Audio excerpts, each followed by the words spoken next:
Bienvenido a el lado oscuro. Aquí, donde la luz jamás se atreve a penetrar, gobierna un miedo antiguo e implacable. Este rincón prohibido del universo oculta relatos que penetran en los rincones más oscuros del alma humana, revelando horrores indescriptibles que te arrastrarán lentamente hacia la locura. Cada historia narrada en este lugar maldito resonará en tus pensamientos mucho después de que termine la noche, convirtiéndose en tu eterna compañía. Escucha con cuidado, porque el lado oscuro te está esperando pacientemente para devorarte.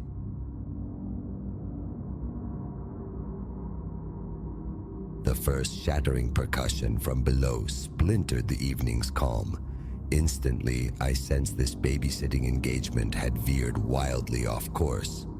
The Albrights, when they'd enlisted my services, presented such a veneer of suburban normalcy.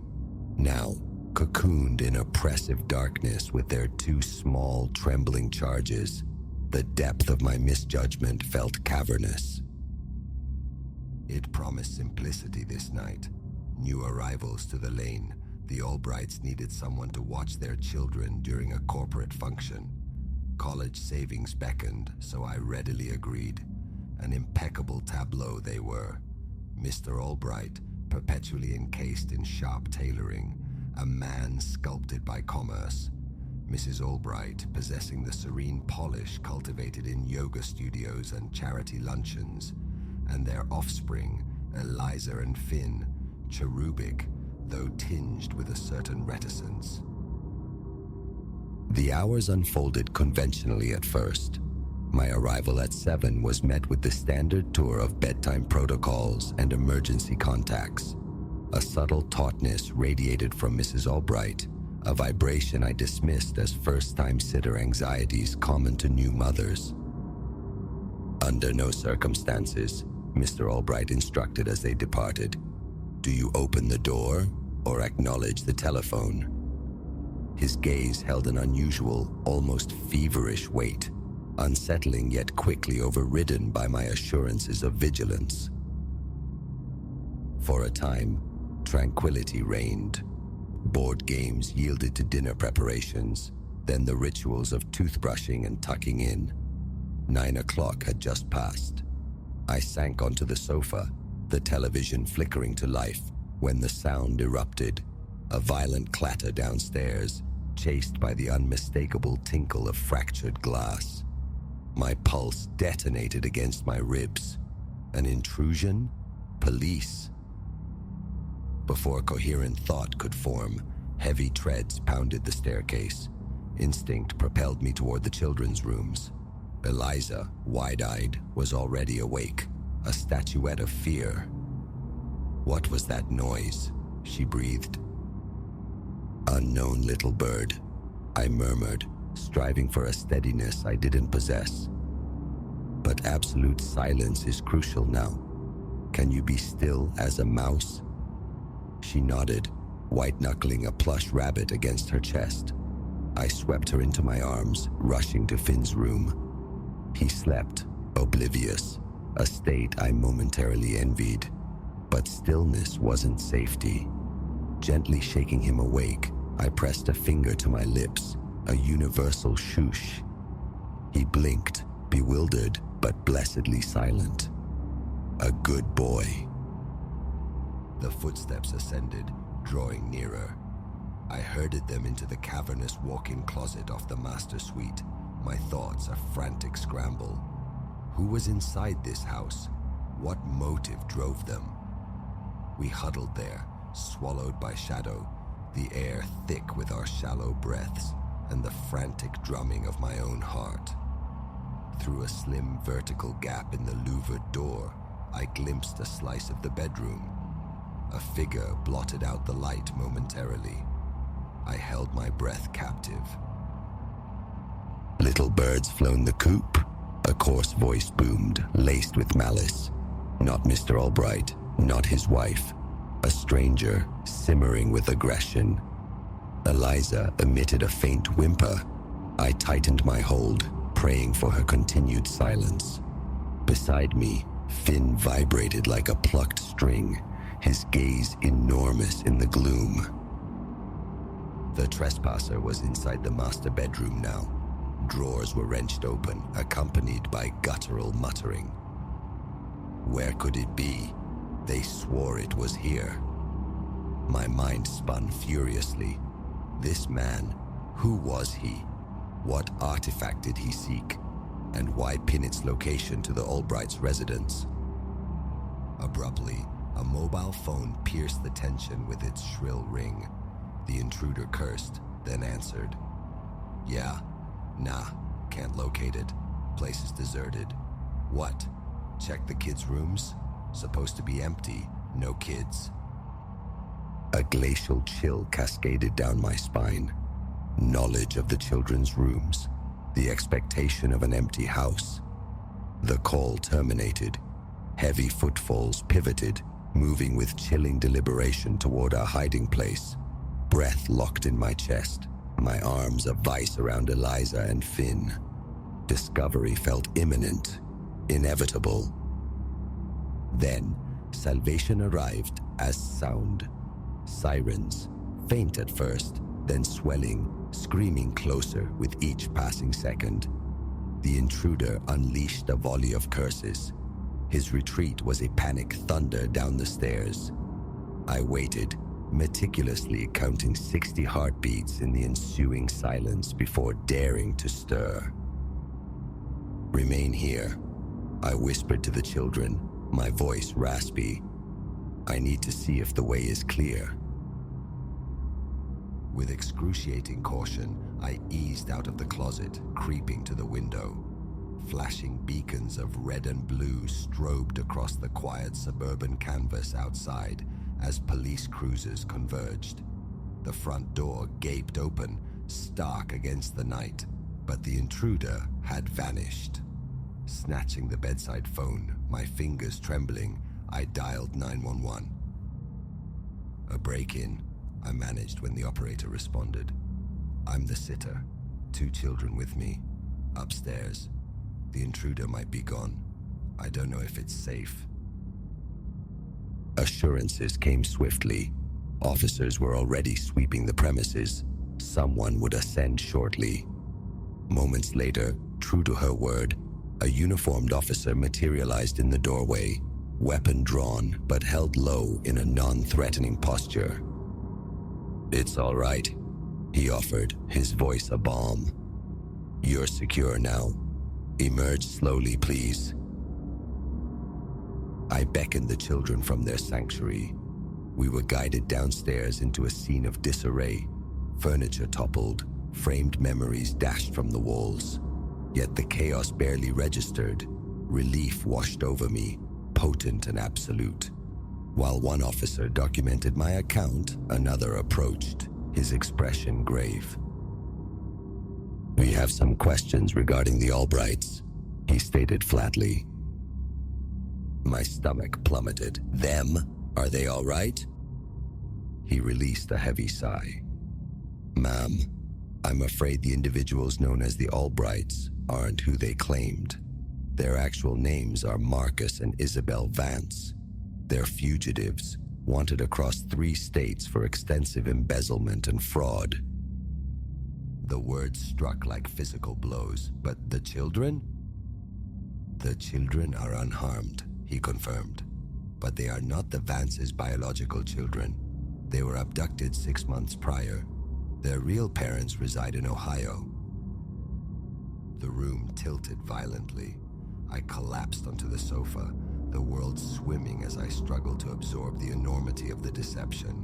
The picture-perfect family, a meticulously crafted lie, and those poor, innocent children.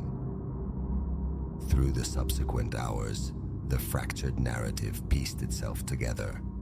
The Vances, née Albrights, were seasoned grifters, orchestrating complex financial schemes, accumulating millions while perpetually evading capture. The abducted children served as camouflage, lending an air of respectable domesticity. The man who breached the house was an associate of their victims, hunting for incriminating proof. His unawareness of our presence explained the Vances' peculiar insistence on ignoring the door and phone. They anticipated pursuit. As for Eliza and Finn, Sophie and Leo, their given names, their reunion with their true parents the following day was an eruption of pure, unadulterated emotion. The tears, the desperate embraces, an image seared into my memory.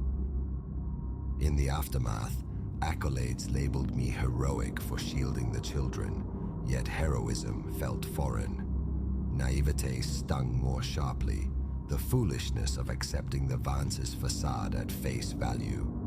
My heart ached for Sophie and Leo, their young lives twice fractured, twice remade. That night irrevocably altered my perception. Caution became my watchword, observation my shield. I learned the treacherous nature of appearances, how monstrosity often wears the mask of normalcy. Yet, I also discovered a reservoir of strength within myself. When confronted by terror, I hadn't crumbled. I had acted, protected. I had navigated the abyss and emerged. Years have passed. Thoughts of that night surface periodically. I ponder Sophie and Leo's trajectory, hoping happiness found them within their reclaimed family. I contemplate the Vances, confined within federal walls, and question if remorse ever penetrates their calculated existence. Mostly, I reflect on the fragility of the ordinary, how swiftly normalcy can shatter, revealing the hidden secrets behind placid doorways. I still accept babysitting jobs, though infrequently. Now, intuition is my compass. A flicker of unease, a discordant note. These I heed. The hardest lesson learned was this: danger doesn't always announce itself with broken glass. Sometimes it extends the invitation inside. That night taught me courage isn't the absence of fear, but the resolve to act despite it. It's shielding the vulnerable. It's confronting the darkness and finding yourself rendered stronger, albeit scarred, by the encounter. The naive girl who entered the Albright house ceased to exist that night, replaced by someone wiser, warier, forged in fear, yet ultimately, undeniably, more resilient. And that transformation, however terrifying its genesis, remains a profound truth.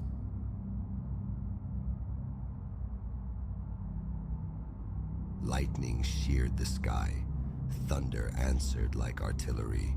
Then, darkness swallowed the room whole. From that sudden void beyond my threshold, a voice screamed for help. It was mine. Here, alone on Whispering Ash Lane, the tempest struck precisely 17 minutes before 10. I'd glanced at my watch, the crimson digits burning 9:43 against the gloom, just as the house surrendered its electric pulse. Utter blackness descended, punctuated only by the epileptic strobes of lightning framing the windows. I remained rooted in the living room's worn leather armchair. Rain hammered the shingles above, a furious percussion, while the wind outside sang its mournful dirge through the ancient trees. Familiar storm song in this house, my solitary companion for 15 years. But this sound was alien. Help! Please! Is anyone there? It drifted from the night, perhaps 20 paces from my front door. My voice, not merely similar, a perfect, chilling replication.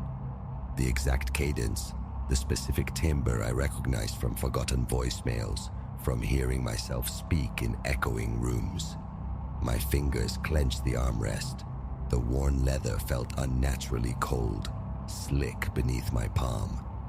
A film of sweat pricked my brow.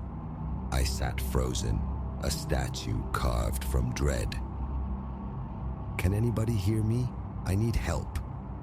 My own plea, closer now. slicing through the gale's roar with unnatural clarity. My hand fumbled for the phone resting on the end table. Its screen flared briefly, a useless beacon. No bars. Predictable. The towers always capitulated in these rural squalls. Another thunderclap, a violent crack that jolted me upright, my heart a frantic drum against my ribs, its frantic rhythm echoing in my throat. The voice again, now pressed against the very wood of the door. "Please, I'm injured. Open the door." A tremor ran through my legs as I rose, the floorboards groaning their protest beneath my weight. 3 hesitant steps carried me towards the entrance, then I halted. Who is it? The question emerged strangled, pitched higher than my own, cracking midway. Silence answered, save for the ceaseless drumming of rain and the wind's desolate moan. I retreated to the kitchen, hands betraying me with their shaking as I wrenched open the utility drawer beside the sink. My fingers closed around the cool cylinder of a heavy flashlight, and the familiar rubber grip of the hunting knife kept within. Its weight felt substantial, a grim comfort in my right hand. Back I crept towards the front door, my breath coming in sharp, shallow gasps. Sweat traced cold paths down my spine, plastering my shirt to my skin. "Hello?" I tried again, my voice barely a whisper swallowed by the storm. Still, nothing. With my left hand, the knife held tight in my right, I reached for the deadbolt. The metal was glacial beneath my touch. I turned it, the mechanism's click echoing with disproportionate loudness in the charged air. A blast of wind and rain assaulted me as I pulled the door inward. Rain lashed my face, soaked my chest instantly. The flashlight beam stabbed into the oppressive dark. An empty porch glistened, wet planks reflecting the stark white light. Beyond, rain fell in impenetrable curtains, blurring the familiar shapes of the yard. One step onto the porch. The concrete was abrasive against my bare socks. Shoes hadn't even crossed my mind. The beam snagged on something dark, marring the mud below. Impressions, footprints, leading directly from the lane towards my house, halting abruptly, perhaps 10 feet shy of the steps, as if the walker had simply ceased to exist mid-stride. A tightness constricted my chest. Each inhalation felt like breathing fire. I swept the light frantically, left, right. Only the rain danced in the beam.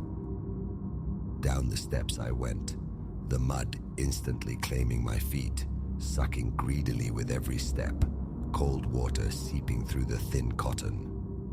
The prints were deep, undeniably masculine, roughly my own size, and the tread, horrifyingly, it matched the pattern of my work boots, the very pair resting inside, just beyond the door I'd left ajar. I traced the path back towards the lane. They began just off the verge, emerging from the sodden grass. Nothing marked the asphalt itself.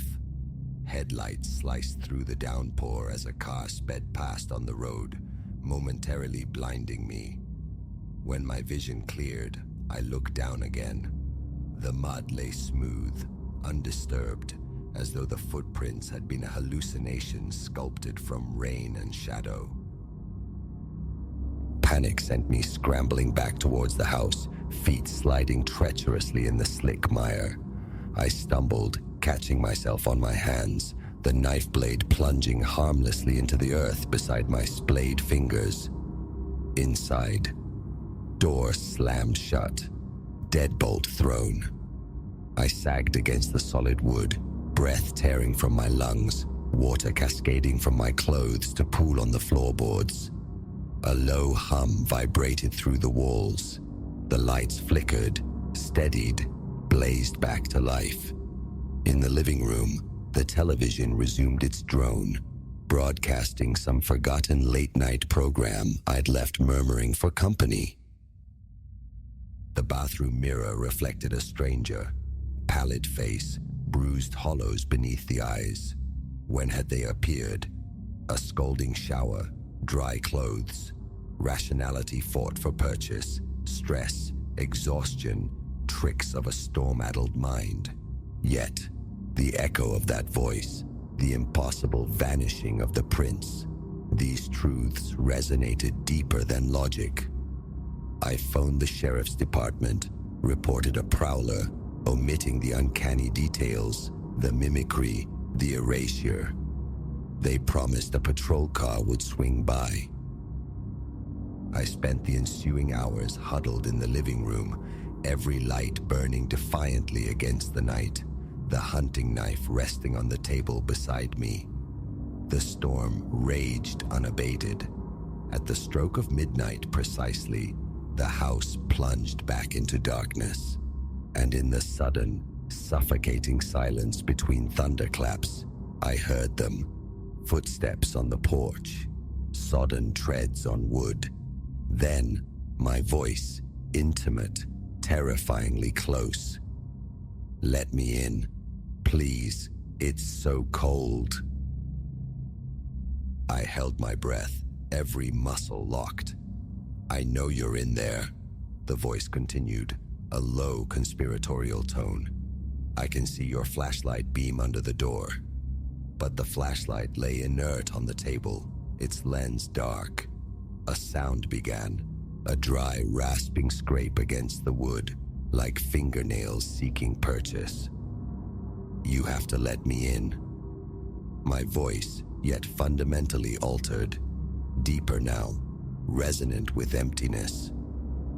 "You know you do. Eventually." My phone again, still dead. The scratching persisted, rhythmic, insistent. "I'll wait," my voice promised from the other side. "I have patience. Days, weeks if necessary, years, time. It's lost its meaning for me." The scraping ceased. Footsteps retreated, descended the steps, squelched into the mud. I remained there until the first hints of dawn bled through the windows, the storm finally receding around 4. Power returned with the rising sun. A cautious look outside revealed nothing. No prints marred the mud, no scratches scarred the door. Only the washed-clean aftermath of a violent night. I called in sick. The day was a blur of frantic activity, installing security cameras, floodlights triggered by motion, reinforcing the doors with heavier locks. Nightfall returned, and with it, inevitably, another storm gathered. The power died on cue, and the voice called from the encroaching darkness. It has become the rhythm of my nights since. Always the storms, always my voice, always drawing nearer. The scratching endures longer each time, a sound that frays the edges of sanity. Last night, it continued for hours, punctuated by the sickening crackle of splintering wood. The police offer no solace now. Too many calls, too many empty findings. Their reports hint at delusion. Perhaps they're right, yet I know what I hear. And in the fleeting, stark illumination of the lightning, I see it. A figure standing sentinel in my yard. My height, my shape, my face staring back, devoid of life, utterly wrong. The forecast tonight speaks of a tempest unlike any seen in decades, a generational event. Even now, as I commit these words, the clouds assemble, a bruised ceiling lowering over the world. Distant thunder rumbles, drawing closer like a predator. The house lights just flickered, a dying gasp. My hands tremble so violently I can barely form the letters. The first fat drops of rain begin their assault on the roof. The wind rises, a keening shriek. Darkness claims the room. Thunder detonates directly overhead. Footsteps squelch through the mud outside, resolute, approaching. My own voice cries out, triumphant. I'm here. Let me in. It's time. The door groans, wood fibers screaming as they tear. I must go, find somewhere to hide. Though a chilling certainty settles deep in my bones, it won't matter. There's no escaping yourself when yourself comes knocking.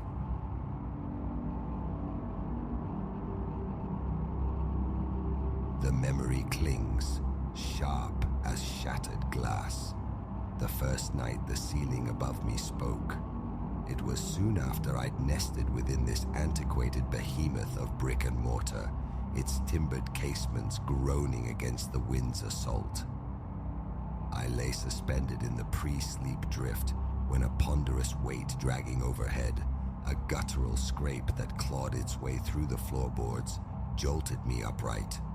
The sound was immense, immediate. My pulse leaped, a frantic bird trapped in my chest. Though I tried to dismiss it, the mundane symphony of apartment living, the disturbance persisted, refusing anonymity. Then came the footsteps, long, deliberate treads mapping the void above, heavy enough to send tremors through the aged plaster, making my very bed frame hum with a faint, unnerving vibration. A knot cinched tight in my gut. Merely a new resident, I reasoned, wrestling furniture into place, perhaps indulging in some nocturnal reorganization. Yet, an insistent wrongness pulsed beneath the logic. The rhythm was too precise, too ritualistic, as if tracing a worn, invisible path. My own small sanctuary occupies the third level of this 4-story structure. A single bedroom, a living space like a narrow corridor, flanked by those same archaic wooden windows that slam with guillotine finality if left unsecured. The building's reputation rests on its vintage construction. The walls, they say, are barriers thick enough to swallow a neighbor's television broadcast whole. And yet, somehow, every concussion, every rasp, every footfall from the apartment directly overhead found its way to me. That initial encounter was merely an irritation, a fleeting annoyance, but the phenomenon solidified into ritual, commencing each night near the 11th hour. Sometimes, the distinct agony of furniture dragged protesting across floorboards. Other times, the blunt impact of something substantial dropped, followed by low, resonant thuds that rippled downward through my ceiling. Mornings occasionally offered a glimpse of the man from upstairs, Silas Thorne, descending into the elevator cage, clad in the uniform of the city's workforce. Unremarkable suit, weary countenance, a haircut devoid of statement, always propelled by haste. I'd venture a tentative greeting. He might return a clipped nod, a muttered, perfunctory morning, but never lingered. Our paths rarely intersected, my existence tethered to home-based work, his dictated by early departures and late returns. Did my own sounds, the television's murmur, my movements, breach his solitude? Unlikely, I'd remind myself, recalling the legendary thickness of these walls. We were fortunate, supposedly, to exist in mutual oblivion. Except I wasn't. I heard everything, every single nocturnal emission from his domain. I began anticipating the clock's approach to 11. Why that specific hour held significance, I couldn't fathom, but its arrival heralded a familiar tension coiling in my chest. Curled on my sofa, phone screen glowing or a show flickering unwatched, my attention would fray, concentration dissolving in the prelude to the known. And then, punctual as a morbid timepiece, the footfalls, slow, leaden, one after the other. Brief pauses punctuated the march, pregnant silences broken by the unmistakable friction of something heavy being shunted across the floor, a sound evoking images of tables, perhaps, or unwieldy armchairs. A low, grating sigh, Then another cascade of thumps that set my overhead light fixture trembling. By then, sleep was a distant country. My heart hammered a frantic rhythm against my ribs, my palms slick with a nervous dew. Ignore it, I commanded myself. Perhaps Thorn was merely restless, a victim of insomnia, a compulsive late-night decorator. But the sounds defied mundane explanation. They possessed a disturbing deliberation. This spectral activity would persist for roughly an hour, sometimes more, sometimes less, before ceasing with abrupt finality. In the ensuing quiet, I'd lie rigid, listening, braced for a recurrence of the scraping, the stomping. Sleep, when it came, was shallow, easily shattered by the memory or the phantom echo of a thud. My life fell into a disquieting loop. Daylight brought calm, nightfall summoned the disturbance, morning restored a fragile normalcy. One night, patience frayed beyond repair, I resolved to confront the source. Midnight approached. Clad in sleepwear, but shod and armed with a torch against the hallway's flickering, unreliable illumination, I ventured out. The corridor, however, met me with profound silence. Only the faint electric hum of the fluorescent tubes disturbed the stillness. No footsteps overhead now, no dragging, no scraping. It was as if stepping outside my door plunged me into an acoustic vacuum. Hesitation flickered by the elevator. Retreat seemed sensible, yet adrenaline urged me onward. I pressed the button, ascended one floor. The doors slid open onto an identical empty hallway.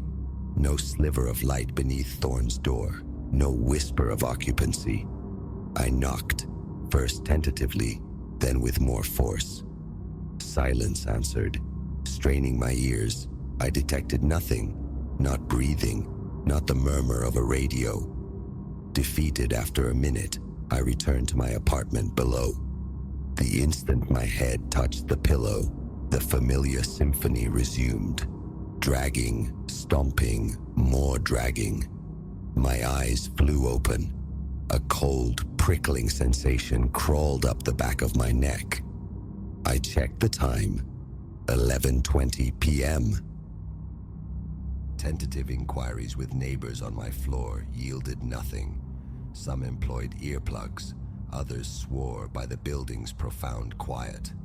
Mr. Henderson, the superintendent, offered a weary shrug, citing the thick walls, suggesting perhaps a shared structural beam or pipe acted as an unwilling conduit for noise from elsewhere. His advice, ignore it. For a time, I tried. Then, about 3 weeks ago, an unsettling observation surfaced.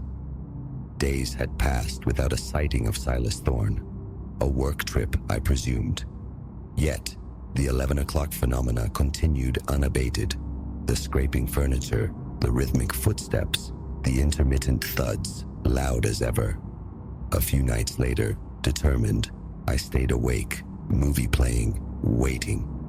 The moment the sounds commenced, I flung open my door, seeking confirmation in the hallway. Again, silence, stillness. No strange echoes, no hint of movement. Retreating inside, the cacophony above resumed its punctual performance. One morning, encountering Mr. Henderson in the lobby, he inquired if I possessed contact details for the fourth-floor tenant. I admitted I did not. His next words landed like stones in my stomach. Thorne, he informed me, had vacated the premises weeks ago, possibly closer to a month. My gut twisted. I stammered that I'd heard noises from his apartment just the previous night. Impossible, Henderson stated flatly, his tone brooking no argument. Units vacant, keys returned. I clamped my mouth shut, unwilling to sound unhinged, but a tightness gripped my chest, a persistent ache that shadowed the remainder of my day. That night, precisely on schedule, The sounds returned. I sat immobilized in my armchair, gaze fixed on the ceiling, hands betraying a slight tremor. The floorboards above groaned under the weight of heavy footfalls. Was it one person or several, pacing relentlessly? The scraping noise began anew, abrasive and insistent. My light fixture swayed almost imperceptibly. Dust motes, disturbed, drifted lazily down from the ceiling corners. My mouth felt like parchment. A primal urge to flee warred with an equally potent, paralyzing dread. The apartment was empty, officially void, yet undeniable activity resonated directly above me. I tried Henderson's mobile. It rang unanswered. Pacing my narrow living room, captive audience to the steady thudding cadence overhead, I considered involving the police. But what could I report? Strange noises emanating from a confirmed empty unit. My thoughts spiraled. Squatters. Someone illicitly accessing the space. A clandestine contractor. But why only at 11? Why the bizarre ritual of dragging furniture?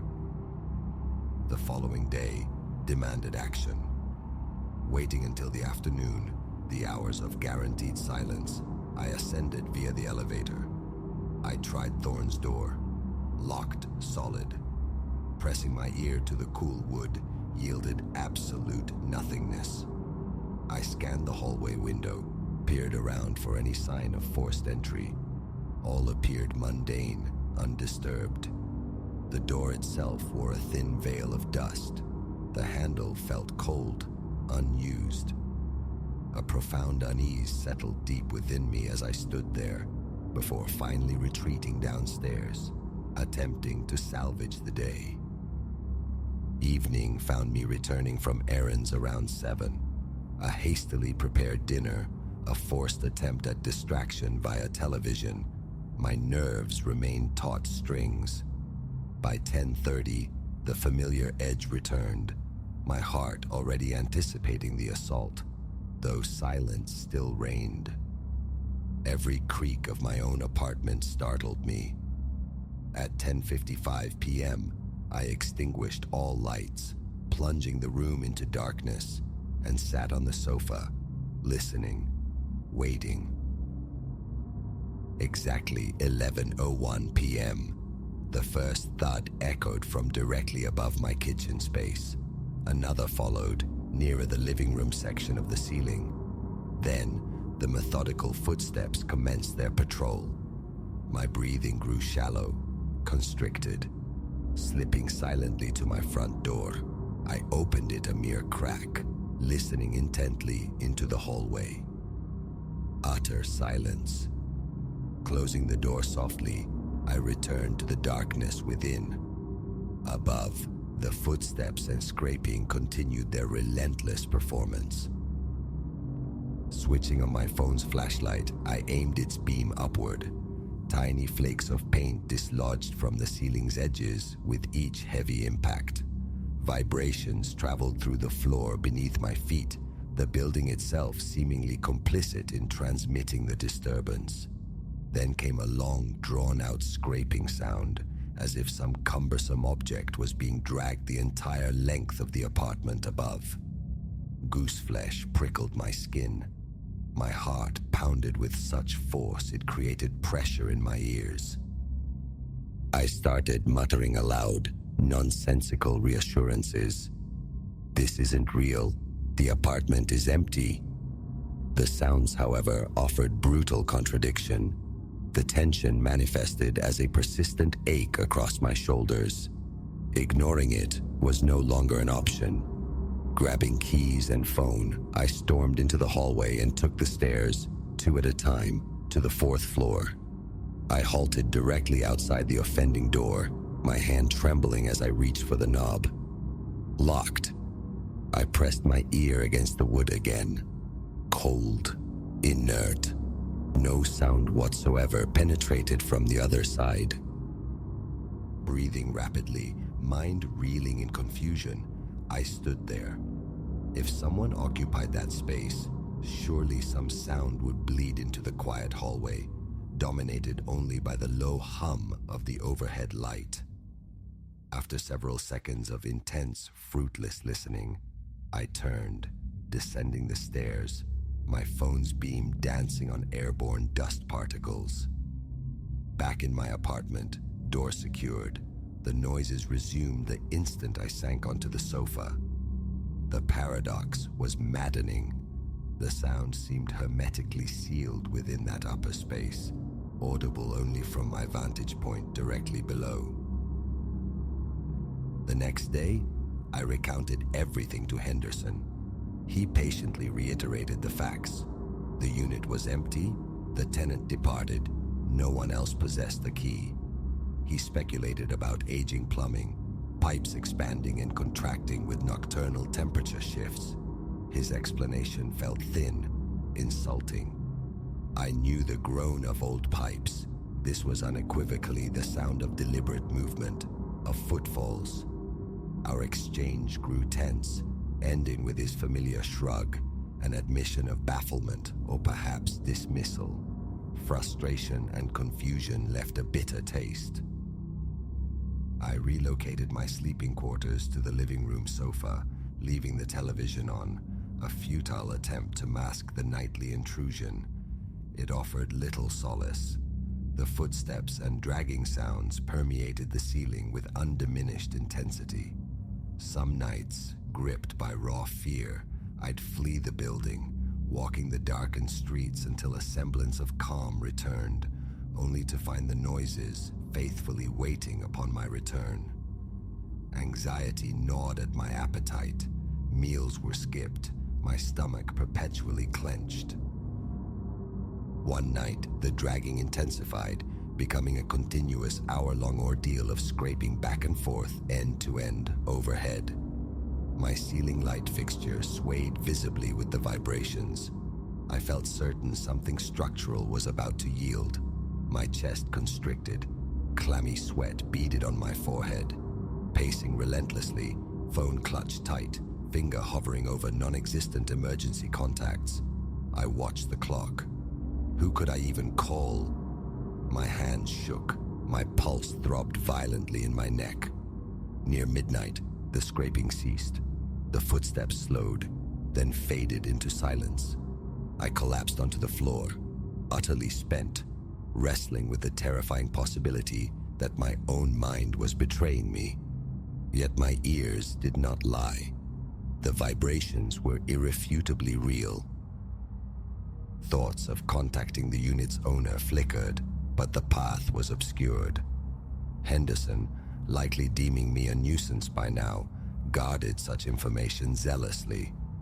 The drastic notion of forcing entry surfaced, a desperate need for empirical proof of the emptiness, but the potential consequences held me back. So now I exist in this nightly vigil, waiting for the sounds that never fail to arrive. The neighbor, Silas Thorne, is gone. The unit is vacant. Yet, the phantom orchestra of footsteps and dragging furniture performs its nightly concert without fail. I feel ensnared. One part of me screams to ascend the stairs, shatter the lock, and confront whatever resides within. Another, colder part whispers caution, suggesting some knowledge is best left buried. Perhaps ignorance is the saner path. But the noises offer no quarter. They are not diminishing. If anything, their frequency increases, sometimes beginning earlier, closer to 10:30, stretching past midnight. Sleep is a forgotten luxury. Coherent thought fragments under the nightly siege. I feel the throb in my temple herald the first thud. Each morning greets me with bruised shadows beneath my eyes and a dull, persistent ache deep in my chest. I haven't confided in friends, fearing their judgment, their diagnosis of delusion. Yet, denial is a crumbling fortress. Should I simply flee, pack my belongings and abandon this place? The building, though old, offers affordability, a rare commodity. But is any rent low enough to justify this erosion of sanity? Moving requires resources I currently lack, and so I remain night after night, listening to the impossible. It is 10:55 p.m. now. I am hunched over my kitchen table, fingers flying across keys, compelled to document this ordeal, to vent the pressure building within. Already, I brace for the inevitable. My hands tremble slightly. I swallow against a throat gone dry. The window beside me rattles softly in a rising breeze, a sound utterly insufficient to mask what is about to commence. My gaze lifts, drawn inexorably to the ceiling. My stomach churns. A faint creak emanates from above, perfectly punctual. My heart accelerates. A slow, heavy step lands overhead. Then another. My ceiling lamp shivers. The familiar tightness constricts my chest. The scraping begins, a sound that resonates not just in the air, but deep within my bones. I press my hands over my ears, a useless gesture. The sound penetrates, invasive. My lungs feel compressed. My mind races, frantic. A chill dampness slicks my back. What generates these noises? Is it human? Something else? Or merely a bizarre acoustic anomaly of this decaying structure? Whatever its nature, it is undeniably real. I feel it.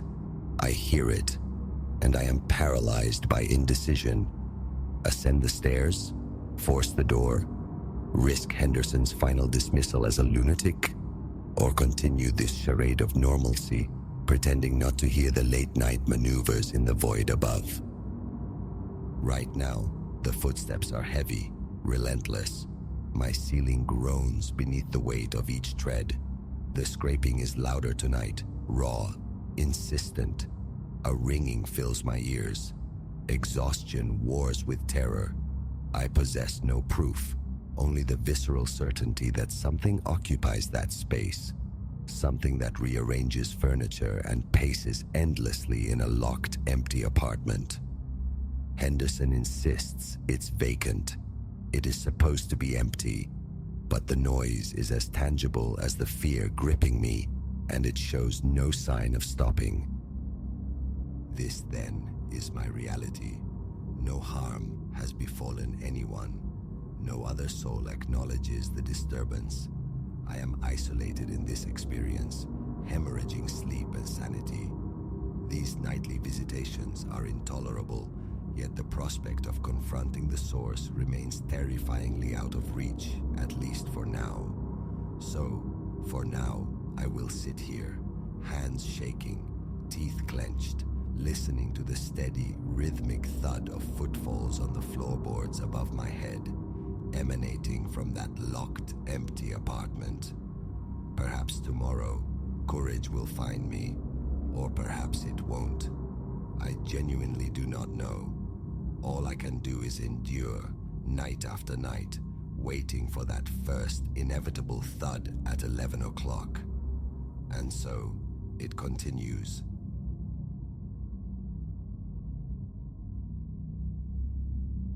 Eight months slipped by since I took the nocturnal stewardship of the City Art Museum, a role embraced for the supplemental income it afforded while leaving my daylight hours largely untouched. The profound hush of the galleries after dark held a unique appeal, a resonant quietude where my footsteps echoed against marble, offering a peculiar sort of solace. Our typical crises involved little more than temperamental alarm systems or a janitor's oversight with a storeroom lock. Never had a shadow seemed misplaced, nor a whisper of unease disturbed the calm. Until a month ago. It commenced with a single canvas, an image now seared into my thoughts, twisting my insides whenever I recall that initial, unsettling perception. I am not prone to flights of fancy, not one startled by creaking floorboards.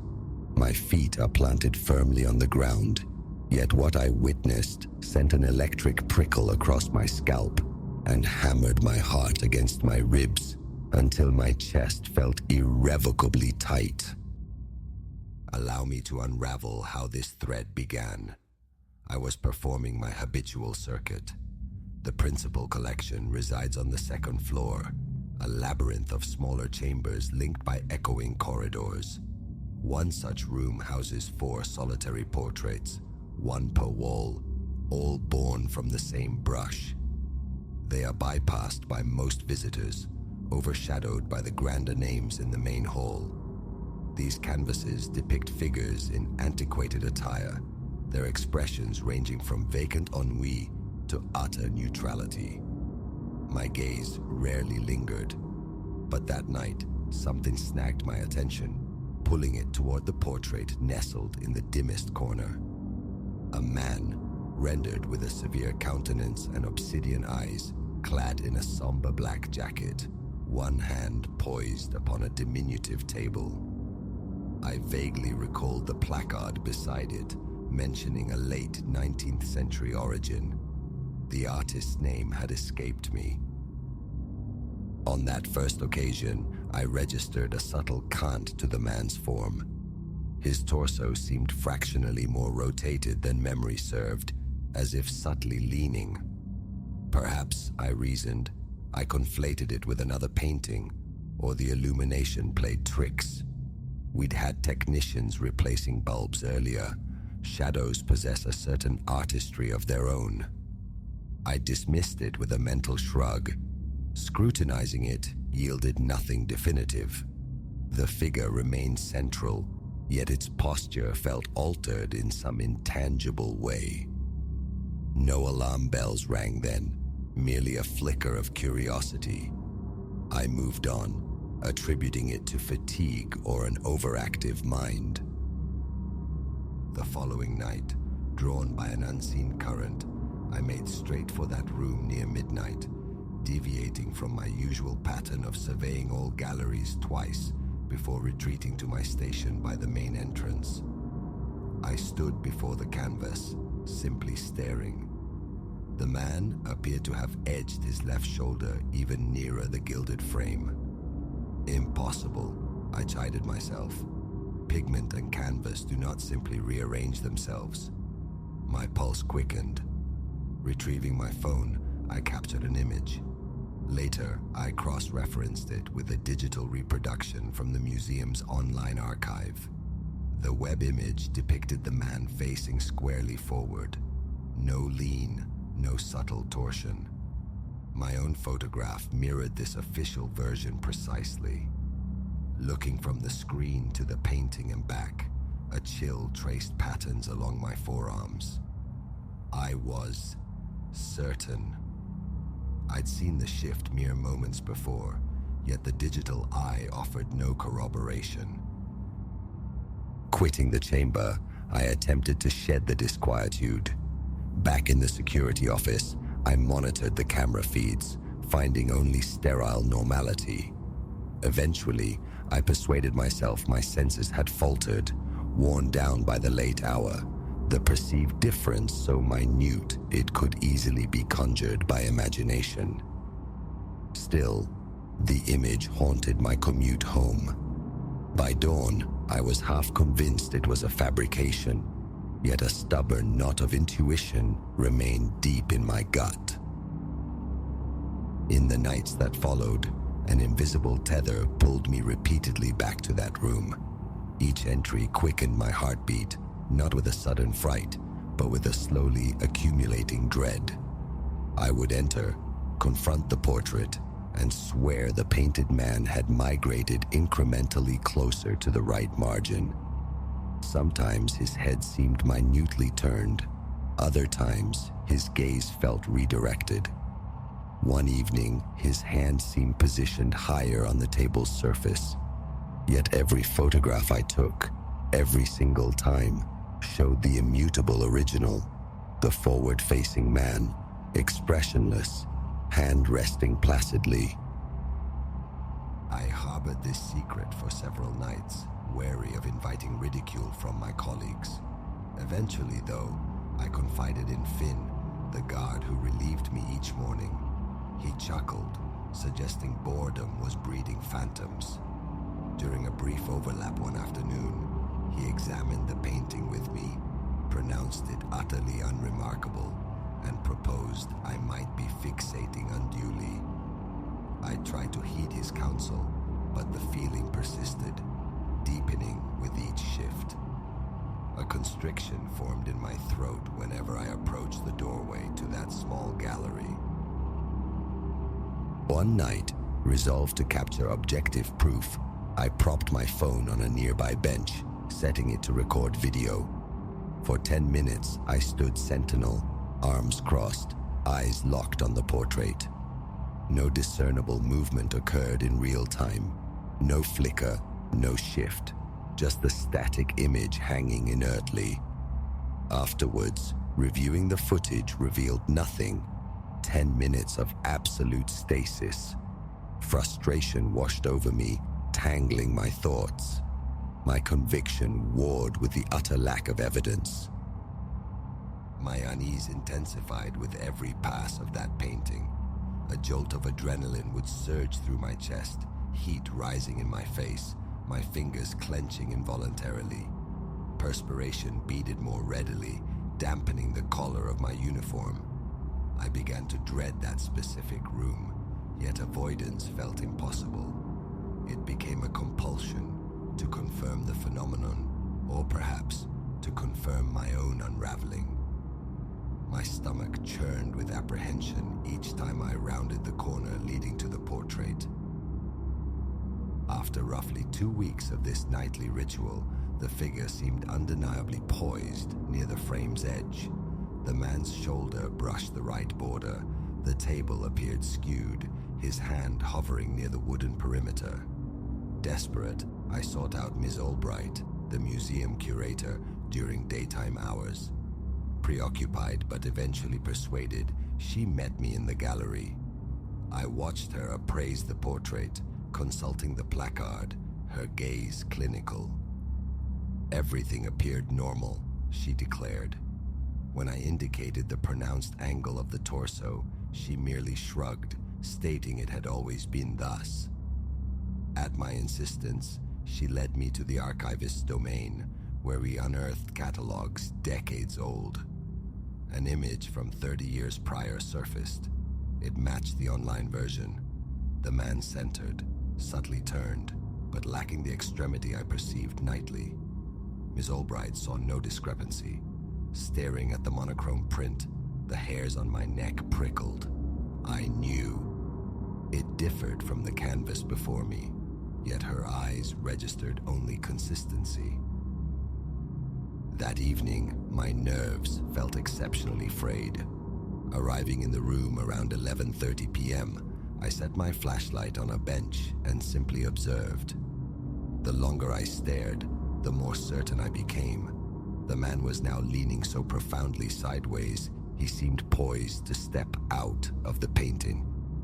No brushstroke was visibly amiss, yet the entire form had translocated.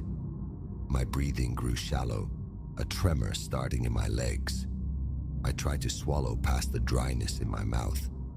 Wiping sweat from my brow, I took out my phone once more. Another picture. Checked immediately. Standard version. No shift.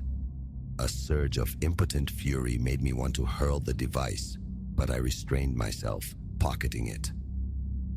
I lingered in that room for an hour, pacing, watching. Perhaps sustained observation would reveal the motion itself, but nothing stirred under my gaze. A headache began to throb, born of clenched teeth and tension. I resumed my rounds, but each subsequent pass found him, impossibly, nearer the edge. By 3 a.m., his foot seemed almost obscured by the frame's lower boundary. His face was angled sharply rightward. I could almost swear the corner of his eye met mine. My heart pounded a deafening rhythm in my ears. My arms felt unsteady. I kept wiping my damp palms on my trousers. The urge to call someone, anyone, was strong, but what could I possibly articulate? The next morning, I approached Finn again, admitting my escalating fear, the sleeplessness, pleading for his help to verify what I saw. He agreed, somewhat reluctantly, to arrive early for his shift. Around midnight, he joined me. We entered the room together. "Look closely," I urged. He nodded. "Right," he said after a moment. "Man, black jacket, table, centered." He saw no tilt, no migration. It looked, he maintained, precisely as it always had. Panic flared within me. How could no one else perceive it? I pressed him for details. He described the figure exactly as it appeared in every official image, a description starkly at odds with the reality before my eyes. Sweat trickled down my spine, my skin prickling. I tried pointing, gesturing towards the edges, but he just shook his head, gently suggesting I needed rest, perhaps a break. 2 days later, I attempted a different tactic. Tiny strips of tape were affixed to the wall, marking reference points around the frame's perimeter. My hope was to objectively measure any discrepancy from one night to the next.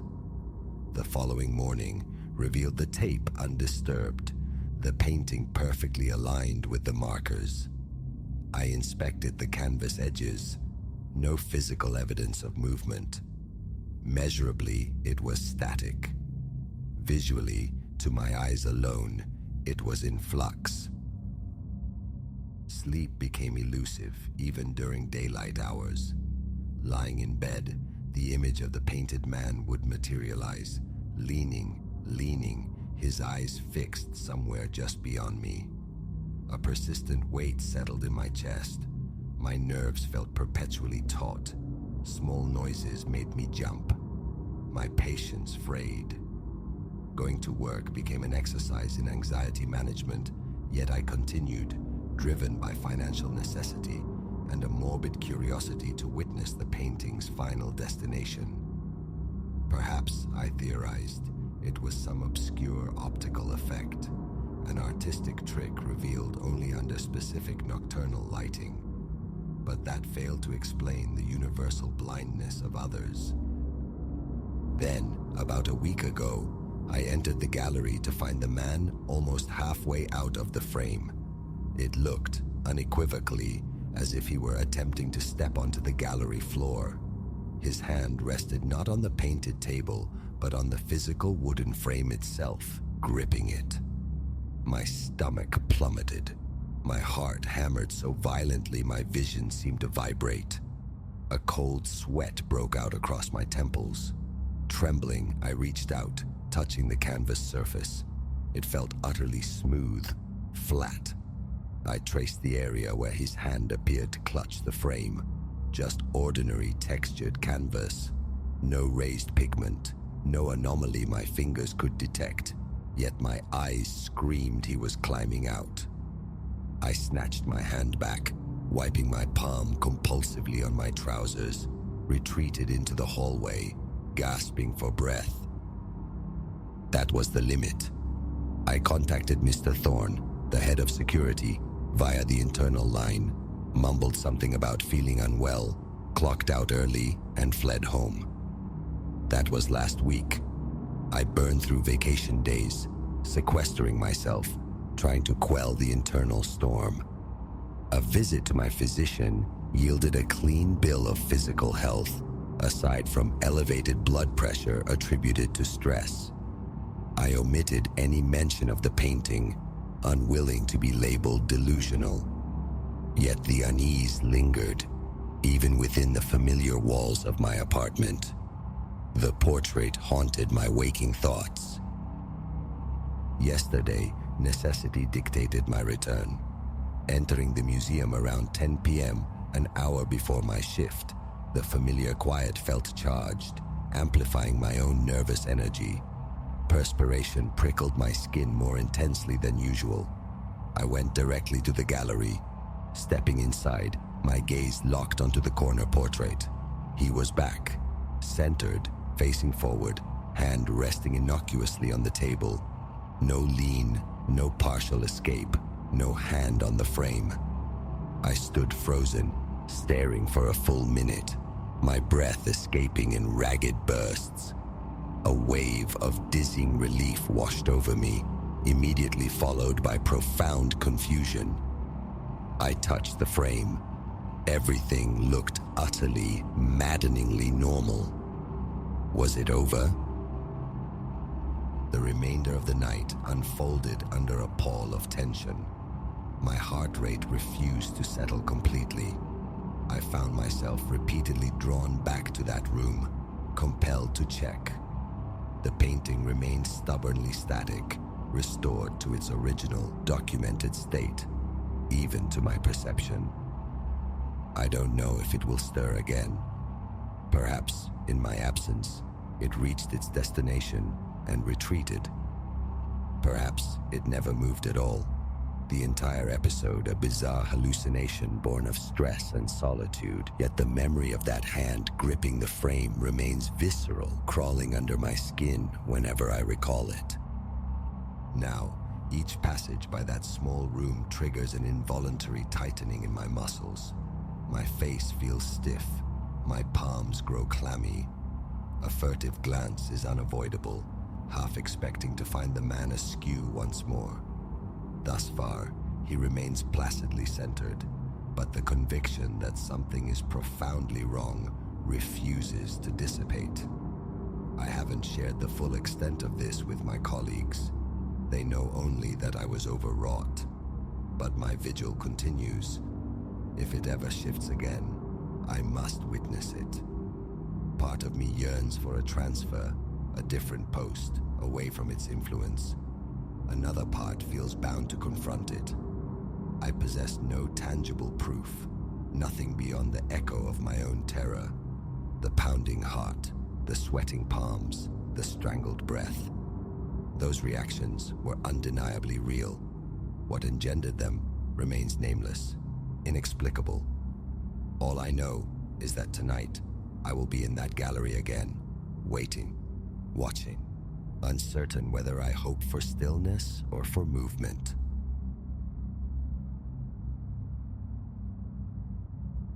Even now, recalling that night sends a tremor through me, a frantic drumbeat against my ribs. My obsession had consumed months, a solitary burrowing into the complexities of neural architecture, yet I'd anticipated no echo from beyond the confines of my own skull. My creation, I'd believed, was merely a mirror for the mind's nocturnal theater, reflecting only my own neural whispers, archiving them for sober daylight analysis. The first appearance of that jagged arrhythmia on the phosphorescent screen registered as phantom data, a ghost in the machine. My fingers, suddenly clumsy, traced the sensor leads, verifying connections, hunting for the telltale signature of faulty wiring. Nothing. In that instant, a cold knot tightened low in my gut. My hands gripped the table's edge, knuckles white. Leaning closer, gaze locked on the monitor, I saw it. Those bursts weren't static. They possessed a deliberate alien rhythm. Logic dictated shutdown, retreat into the oblivion of sleep. But a deeper, more primal current urged me onward, demanded I decipher this unexpected intrusion. By vocation, I am Elias Thorne, a cartographer of the sleeping mind. My focus, the intricate architecture of slumber. My expertise lies in tracing the subtle topographies of neural landscapes, designing instruments to map the brain's hidden activity. Years spent navigating the intricacies of electroencephalography, coaxing meaning from silicon and solder, had instilled a certain confidence. Yet that night, faced with the inexplicable, I felt like a neophyte. The device itself, my eidolon array, was an experimental circlet forged in my home lab, built to sieve the very essence of dreams from the raw slurry of sleep. My ambition, to snare the fleeting signatures of oniric states, perhaps even project these phantasms onto a screen, or at least chart their elusive territories with unprecedented fidelity. Notebooks overflowed with circuit diagrams, complex equations. Preliminary trials on volunteers yielded nothing conclusive. Impatience led me to self-experimentation, late within the solitary confines of my apartment. My flat, a tight warren thick with the scent of decaying paper and the ghost of yesterday's caffeine, doubles as my laboratory. The workspace occupies the living room, a folding table adrift before a weary sofa, cluttered with the gleaming viscera of electronics, a backup laptop, and a Medusa's tangle of cables. The Eidolon array rested on an anti-static mat, awaiting its purpose. Calibration had been completed earlier that evening. The protocol was straightforward. Recline on the sofa, don the array, initiate recording, and surrender to sleep's embrace. A flicker of anticipation for novel data warred with apprehension about the physical intrusion of the device, the prospect of sleeping harnessed to my own invention. Methodically, I anointed my scalp with conductive paste, affixing the sensor nodes according to the precise cranial coordinates dictated by my schematics. Temporal, frontal, occipital loci secured. The array settled onto my brow, a snug, expectant weight. Cables snaked to the compact control unit tethered to the laptop. My breath felt thin as I eased onto the worn sofa cushions. A final command keyed into the laptop initiated the sequence. I killed the overhead light, plunging the room into darkness, and courted relaxation. My mind, usually a frantic carousel at bedtime, succumbed quickly that night, dragged under by the undertow of profound fatigue from hours spent refining the apparatus. At some indeterminate hour, consciousness surfaced sluggishly. My eyelids fluttered open to find the laptop's glow seemed unnaturally intense against the gloom. Pushing myself upright, rubbing the sleep crease from my cheek, I registered a peculiar tingle, like phantom ants marching, tracing my scalp beneath the array. Then I saw the data cascade pulsing erratically across the monitor. A startled thrumming commenced in my chest, a flush warming my face. The logs weren't merely charting the familiar contours of my dream state. An interloper resided amidst the familiar rhythms of sleep architecture. It manifested as a waveform, punctuated by sharp, rhythmic intrusions, asynchronous with any known REM or NREM signature. I hauled myself upright, limbs leaden, and stood before the workstation. I fought to regulate my breathing, though a tremor had taken root in my hands as I tapped commands into the keyboard. I interrogated the protocols, the shielding parameters designed to repel stray electromagnetic chatter, radio frequencies, ambient fields from nearby appliances. Had I overlooked some ingress point? Yet, diagnostics returned clean. The filters were intact, the hardware sound. The anomaly remained stubbornly unexplained. Near 3, sleep a distant shore, I surrendered to the compulsion. Reclined once more, the array a cold embrace, I let the recording continue.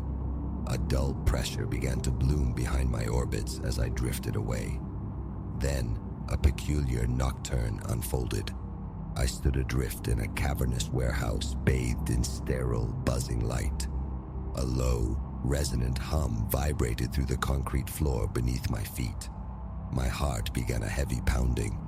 Then, a sharp burst of static crackled nearby, followed by an indistinct susurrus, a voice just beyond comprehension. I strained to focus, but the effort woke me sharply, a strangled sound escaping my lips. I bolted upright, ripping the array from my head. My forehead was slick with cold perspiration. My t-shirt clung damply to my back. My hands felt icy, my mouth parched. I glanced at the screen. The same aberrant signature flared, now amplified, precisely time-locked to the crackle and whisper within the dreamscape.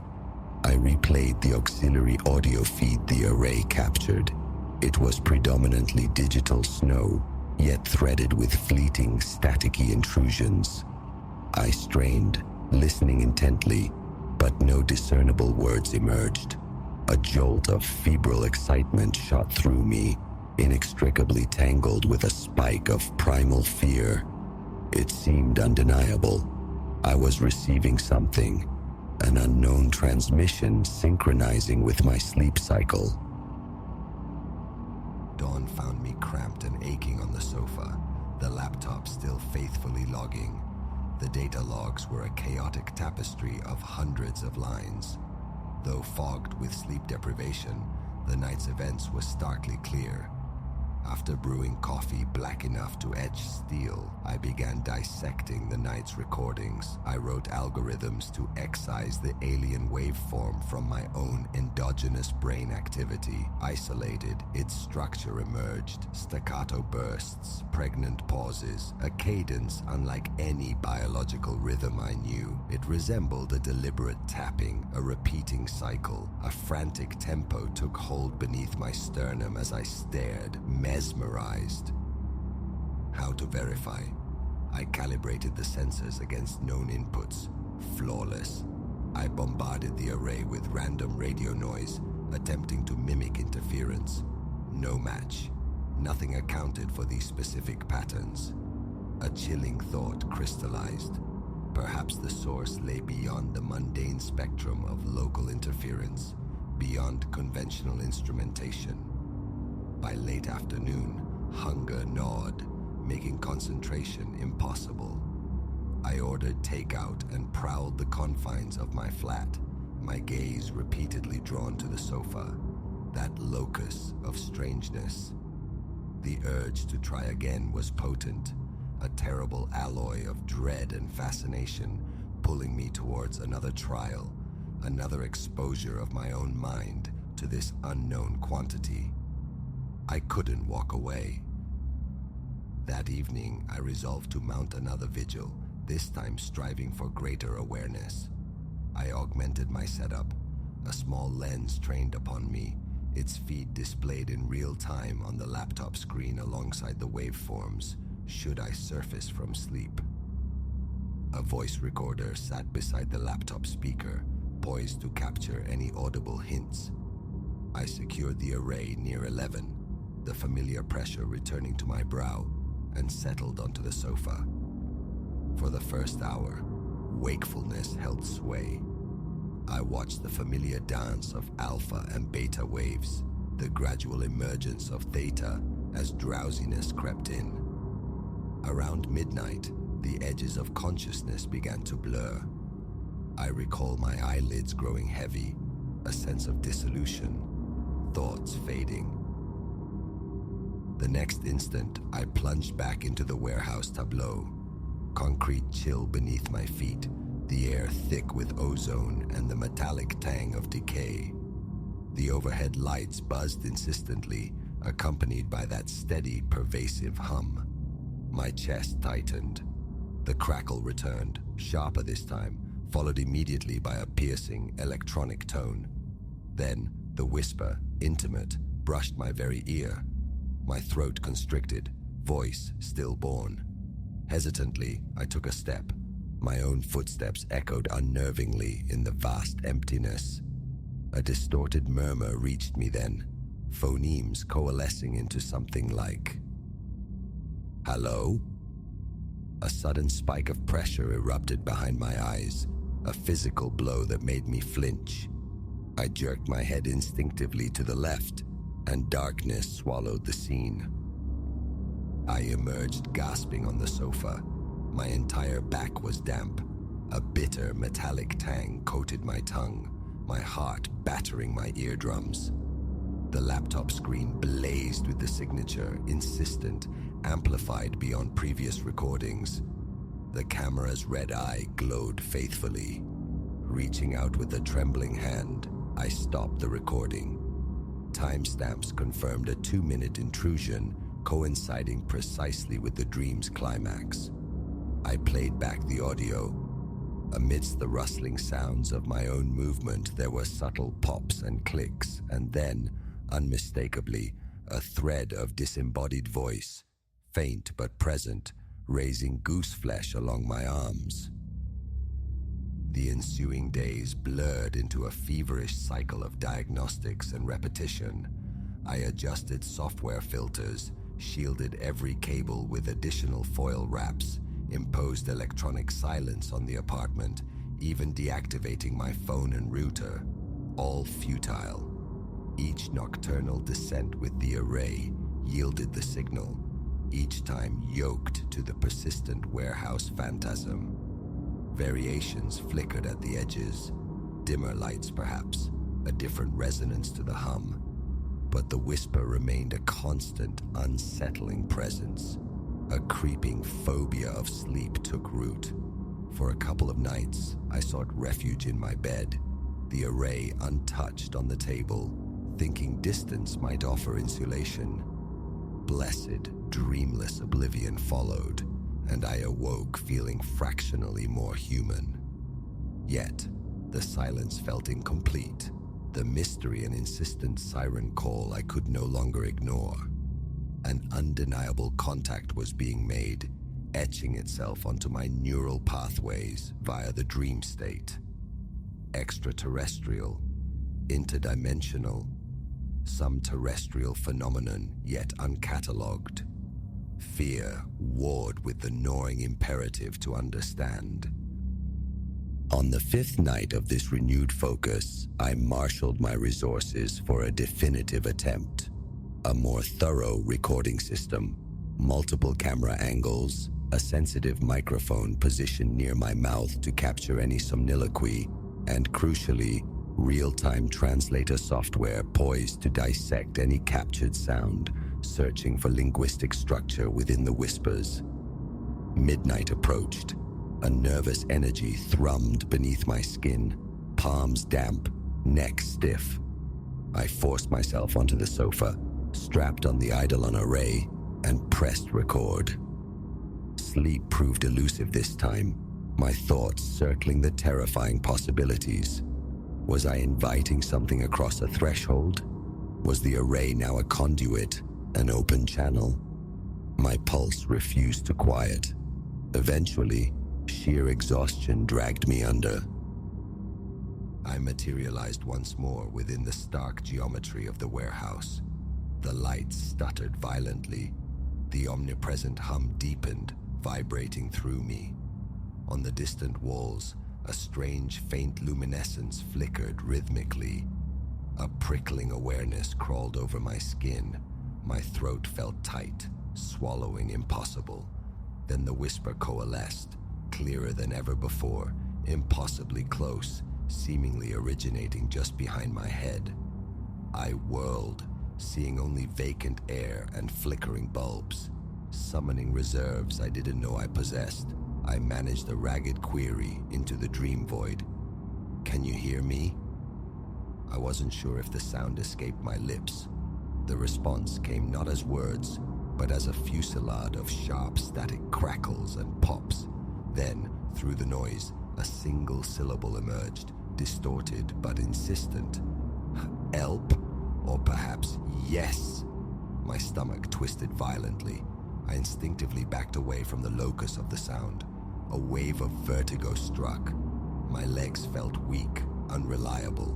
The pressure in my temples returned with nauseating intensity. I felt dizzy, collapsing to my knees, the cold concrete shocking against my skin. Then darkness rushed in, absolute and final. I returned to waking reality with a convulsive gasp, choking on air. Coughing, I gripped the sofa's arms, eyes darting immediately to the laptop screen.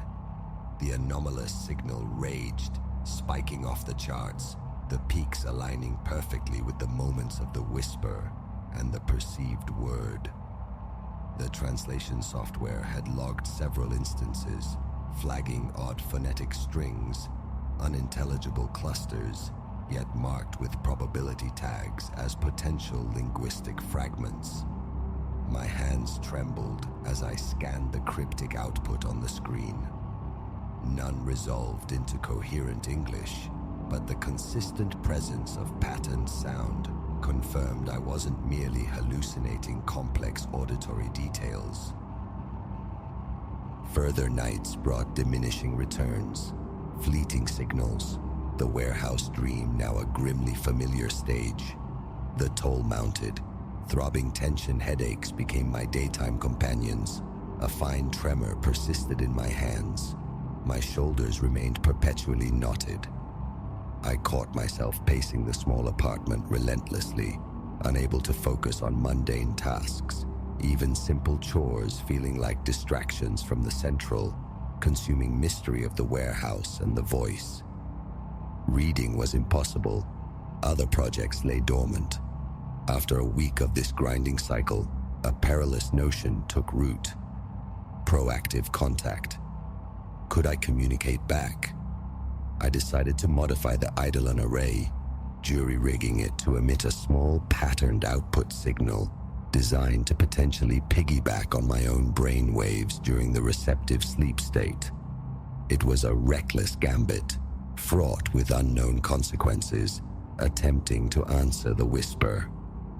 I programmed a short sequence representing a basic binary code. The mere thought sent adrenaline coursing through me, beading sweat on my forehead, my mouth instantly dry. That night, I lay on the sofa again, the modified array snug against my skin. The living room felt close, stuffy. I cracked open a window, letting the cool night air whisper against my feverish skin. Then I hit record. My pulse thumped a heavy tattoo against my ribs as I eased towards sleep. Initially, my dreams were fragmented, mundane, flashes of the apartment, half-formed shapes. Then, the shift occurred. I was back in that stark space, standing on the cold floor. The hum was louder than ever, almost deafening. The lights flickered with frantic speed, making my eyes ache. I sensed movement at my periphery. Whirling, I glimpsed an elongated silhouette against the frantic strobing lights. Tall, indistinct, then gone before I could resolve its form. "Who are you?" I projected into the void, the words feeling thick and clumsy. The shape flickered out of sight. Then the pressure slammed into my temples again, harder this time. A wave of dizziness washed over me. My legs wobbled precariously. The whisper intensified, swirling around me, louder but no clearer. I tried desperately to focus, to concentrate on the intention of transmission, channeling the binary pattern, willing it outwards through the array. My heart hammered against my ribs so hard I could feel it in my throat. The whisper abruptly modulated, shifted pitch, acknowledgement, reaction. I staggered forward, hand outstretched into nothingness. Suddenly the lights began to blink erratically, strobing wildly, and the hum climbed in frequency to an unbearable shriek. The very air seemed to vibrate intensely around me. My teeth clenched involuntarily, and a searing lance of pain shot through my head. A raw cry tore from my throat as my vision dissolved into blackness. When I opened my eyes on the sofa, I wrenched back to consciousness, gasping for air. My hands quaked uncontrollably, my chest constricted as if bound by iron bands. Scrambling to look at the data, I saw it. The logs confirmed transmission of my binary query had occurred at least once. And then, a chilling resonance. The system log showed a strange feedback loop had formed momentarily. The unknown signal had fluctuated, pulsed in a way that directly mirrored my outgoing pulses. Recognition. Something had registered my attempt. I stared at the screen, caught in a terrifying vortex of elation and profound fear. The translator software had picked up more random phonetics during the event, but still offered no clear message. I looked at the clock. Nearly 4 in the morning. I felt utterly depleted, drained to the cellular level by whatever ordeal I had experienced. My neck and shoulders screamed with tension, and that acrid metallic taste lingered stubbornly on my tongue. I realized I was panting raggedly, as if I'd just run for my life. I sat there hunched, consciously coaxing my respiration back towards normalcy. My gaze swept the familiar clutter of my flat, half-expecting shadows to detach themselves from the walls and coalesce into form. Silence reigned, save for the laptop's soft fan whir. Methodically, numbly, I archived all the data streams, then powered off the entire system. A sudden draft chilled me. I rose on unsteady legs and secured the window latch. My pulse, despite my efforts, refused to quiet its frantic hammering. I don't know what entity whispers through the circuits and synapses, what intelligence resides within that stark, dreamt warehouse, or why it has chosen my mind as its contact point. The imperative to dismantle the eidolon array, to sever this perilous connection, wars constantly with an insatiable, perhaps reckless, need to know, to push further, to decipher the message, to understand the source. Yet, the visceral memory of that final encounter, the crushing pressure, the vibrating air, the searing pain, chills me to the bone. One certainty remains: the mundane world, the predictable reality I inhabited before, has receded, perhaps irrevocably. I engineered a window into my own sleeping mind, and instead punched a hole into something else. The knot of apprehension in my gut is a permanent resident now, tightening with every approaching nightfall.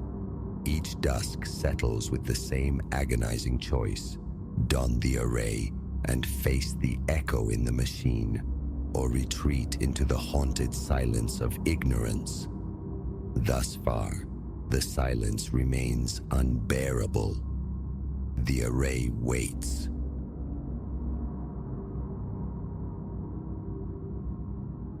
The third time that obsidian leviathan filled my rearview mirror, a glacial certainty settled in my gut.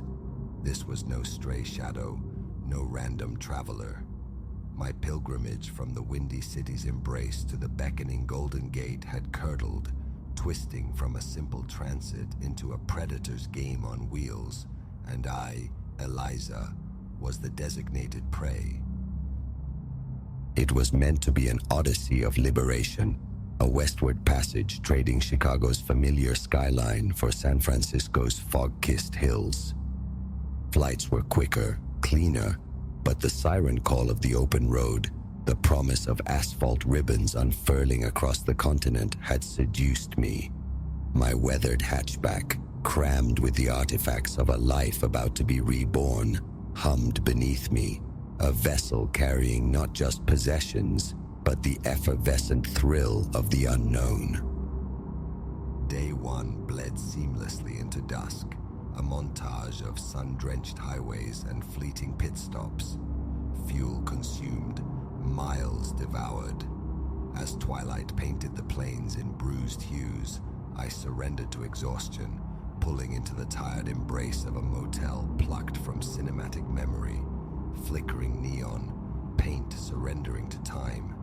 It wasn't luxury, it was shelter. And it was there, several parking slots distant, that I first registered its presence.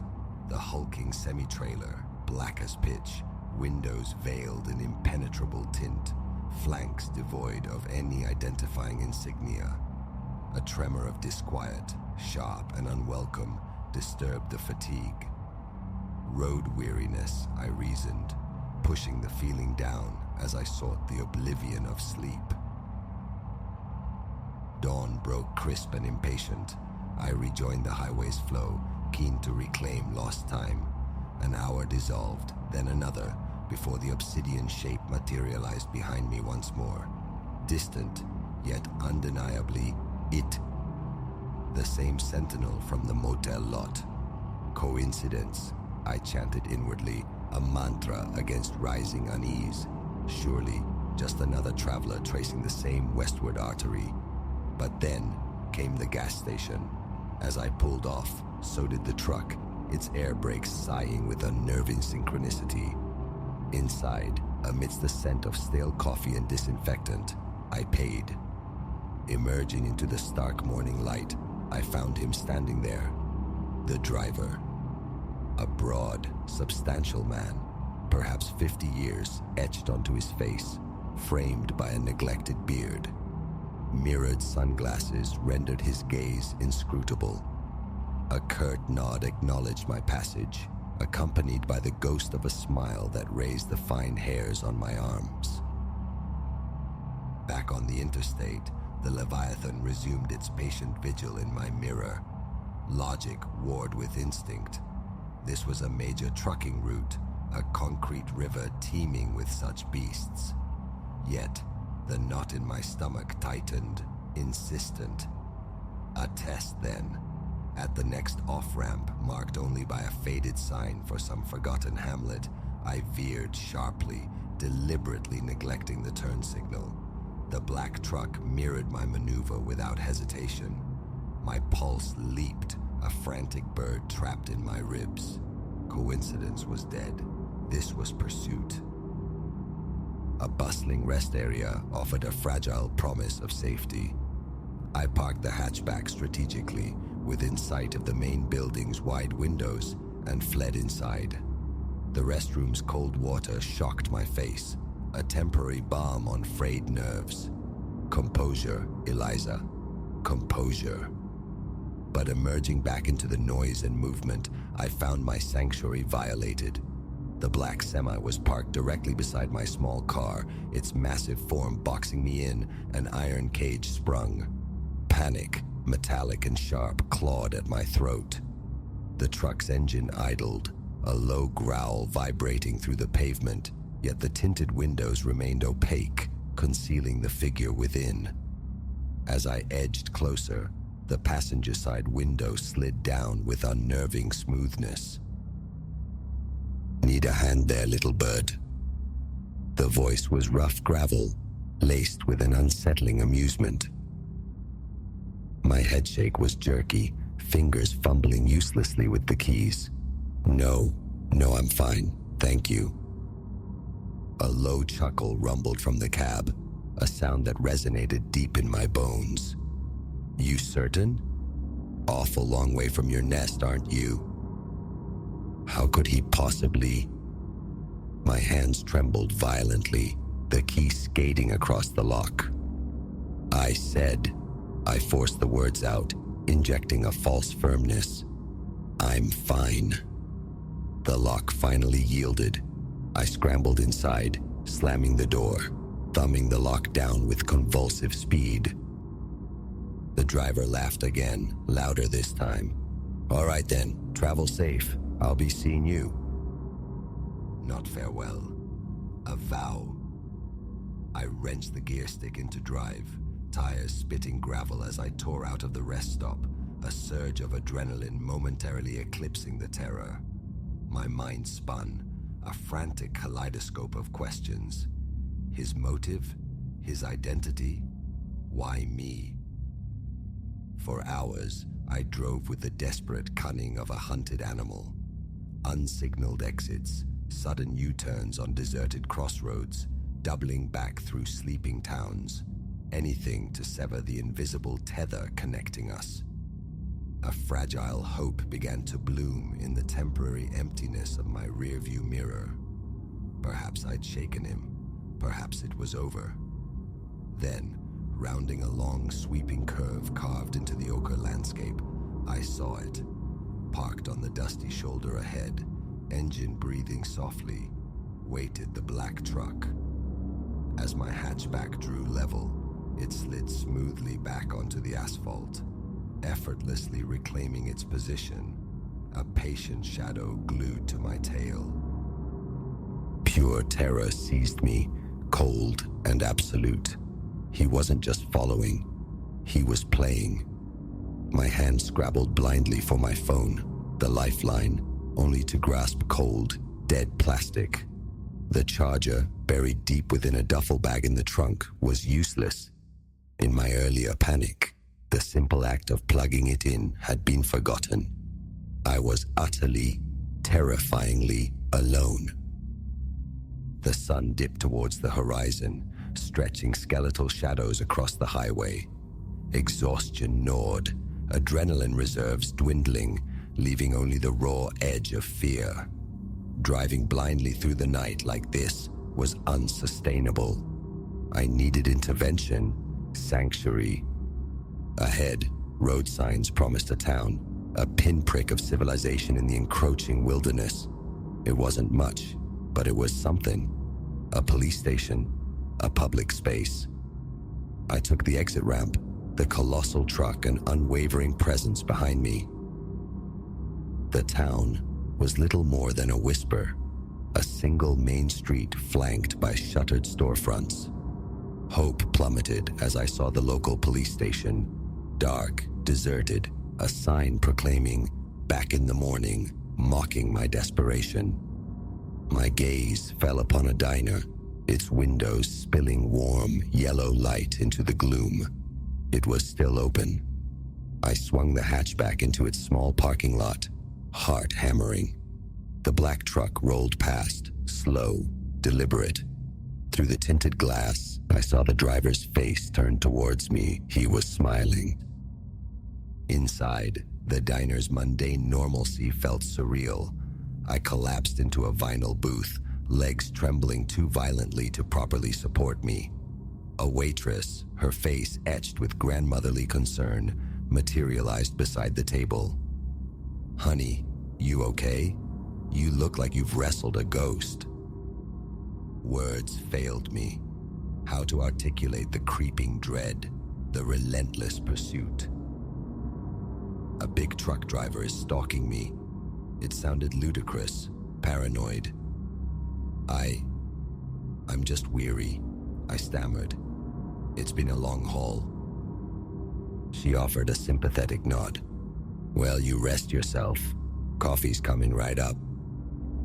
As she retreated towards the kitchen, the bell above the diner door chimed, a jarring punctuation mark. I froze, every muscle tensing, not daring to turn.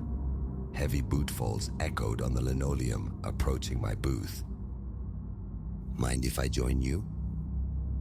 It was him, the pursuer. Close up, his presence was even more overwhelming. The mirrored sunglasses were gone, revealing eyes like chips of cold flint, predatory and calculating. Before volition returned, he slid smoothly into the seat opposite me. Now, he murmured, his voice a low growl that barely disturbed the diner's quiet hum. "No need for hysterics. Wouldn't want to upset the good folks here, would we?" My gaze darted around the room. The waitress had vanished into the back, and the only other patron was an elderly man lost in the folds of his newspaper. We were effectively alone. "What do you want?" The question emerged as a ragged whisper. His smile widened, revealing teeth stained yellow by time or habit. "Oh, I reckon you know. Pretty little thing like yourself, out here all on your lonesome. It's a dangerous world." My mind raced, scrambling for an escape route, any leverage in this waking nightmare. Then, my eyes snagged on something small, metallic, pinned to the lapel of his worn denim jacket. A symbol, dimly familiar. My brother, his army days. A desperate gamble formed. "3rd Infantry Division," I blurted out, the words sharp with forced confidence. My brother served with them, in Iraq. The transformation was instantaneous, startling. The predatory light in his eyes flickered, replaced by surprise, then confusion, and finally, could it be shame? Your brother, he was army? I nodded quickly, pressing the unexpected advantage. 2 tours. He didn't come home. A lie, sharp and purposeful, forged in terror. I watched, breathless, as the driver's entire posture seemed to deflate. He looked down at his large, calloused hands resting on the table, suddenly unable to meet my gaze. "I'm sorry," he mumbled, the gravel gone from his voice, replaced by something thick and rough. "For your loss, and for this." Without another syllable, he pushed himself up from the booth and strode out of the diner. Through the window, I watched him climb into the towering cab of the black semi. The engine roared to life, and then it was gone, melting back into the night. The waitress returned, placing a steaming mug before me, utterly unaware of the silent drama that had just unfolded. "You sure you're all right, dearie? You're pale as moonlight." A shaky smile touched my lips. "I think," I managed, the words catching in my throat. "I think I will be now." I remained in that vinyl booth until the first hints of dawn painted the eastern sky, nursing endless cups of coffee, the diner's quiet hum a fragile shield against the lingering chill. When I finally resumed my journey west, the highway stretched before me, blessedly empty of obsidian shadows. The remainder of the drive passed in an uneventful blur, yet the encounter had scored itself deep into my psyche. For months, the sight of any large truck triggered a cascade of adrenaline, a jolt of remembered fear. Nightmares replayed the endless asphalt ribbon, the looming presence in the mirror. Time eventually smoothed the raw edges of the trauma, allowing reflection. I understood, with chilling clarity, how narrowly I had escaped becoming another statistic, another name whispered on missing person flyers. I never filed a report. The story felt too thin, too unbelievable, and a small, perhaps naive part of me clung to the hope that the lie about my brother had struck some dormant chord of humanity within the driver, that perhaps he might hesitate before casting his shadow over another solitary traveler. Years later, I still sometimes trace that route across the continent, but now, vigilance is my constant co-pilot. My eyes perpetually scan the rearview mirror, because the open road, vast and promising, can also harbor dangers as immense as its horizons. Sometimes, the monsters aren't lurking in the shadows beneath our beds. They're rolling alongside us in the daylight, patiently waiting for the opportune moment. So, if you find yourself on a long stretch, the same headlights burning persistently behind you, trust that primal tremor of unease. Seek light, seek company, seek help. Do whatever it takes. Because out there, on the lonely arteries of the world, you can never be entirely certain who is watching, who is waiting, and who is following.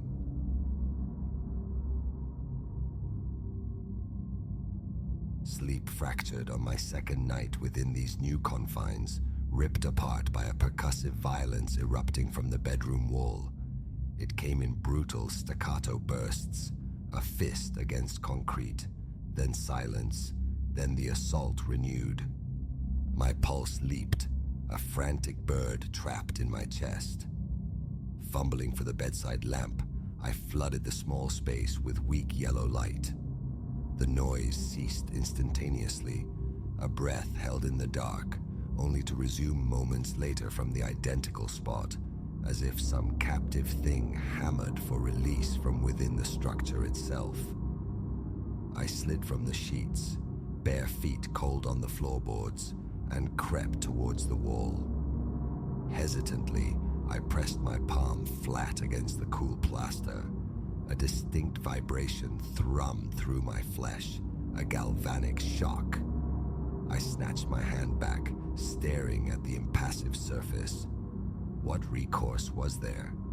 2 in the morning, utterly alone in this vertical labyrinth of strangers. Summoning the constabulary for phantom blows felt ludicrous.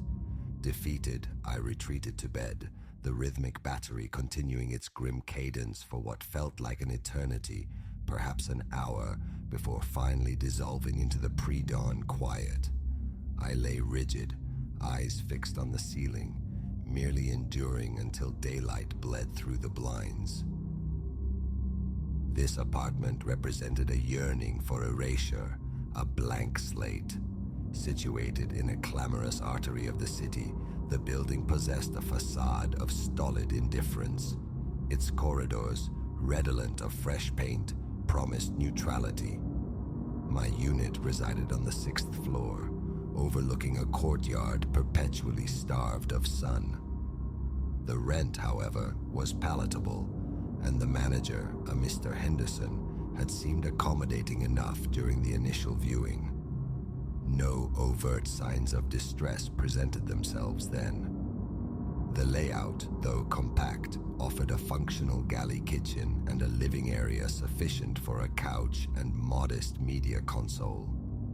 The bedroom felt narrow, a space I'd convinced myself would suffice.